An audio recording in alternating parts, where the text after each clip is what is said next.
discuss the number one vitamin deficiency behind tired eyes. Now, you may automatically think it's your computer screen, which is possibly true, but there's also a vitamin deficiency behind tired eyes. This deficiency can also create strained eyes.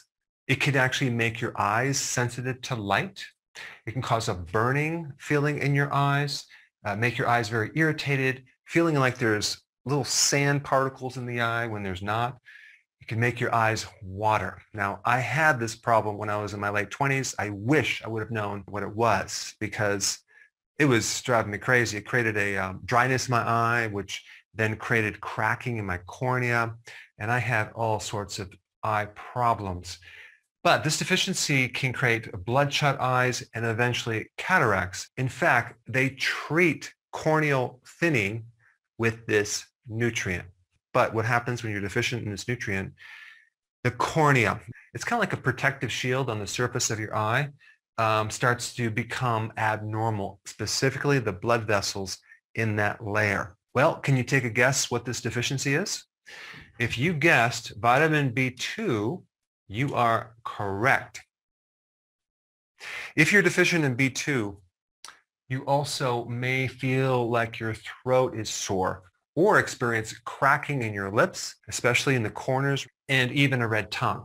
Now, in past videos, I talked about cracked corners of the mouth being a vitamin B3 deficiency and a B2 deficiency because vitamin B2 actually helps vitamin B3 convert from tryptophan into the active form of B3. So both of these vitamins could be involved.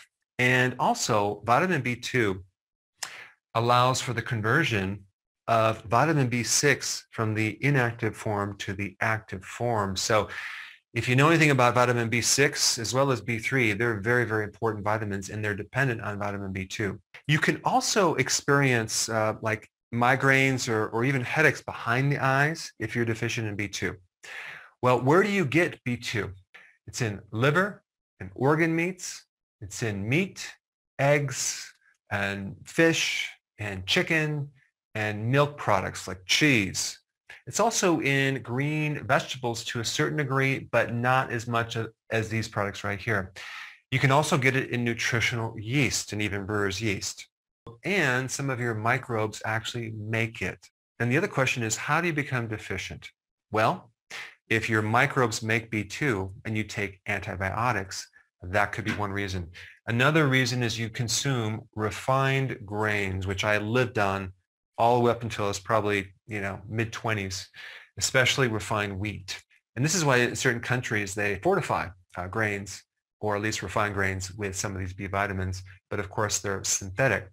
Also, if you're doing like refined corn products, corn chips, corn tortillas, that can create a deficiency of B2, not to mention other vitamins as well. Sometimes you're more deficient in B2 if you're a vegan or if you're a vegetarian athlete, because your mitochondria needs B2. And if you're using more energy, you can use up your B2 reserve. And if you don't have enough, you can experience that. Another situation would be hypothyroidism, okay? And then, of course, alcohol, that's a given. And high amounts of sugar. So if you're a diabetic, for example, you may be deficient just because there's higher levels of sugar. And in the metabolism of sugar, you need B2 as one of the enzymes, as well as B1. Also, if you're under high stress, okay, you can use up more B2. All right, I've just given you the secret of how to fix your tired eyes. And of course, the blue light from the LED, computer screens is a huge factor. Now, the next most appropriate video would be on a topic called EMF, electromagnetic fields. Check it out. I put it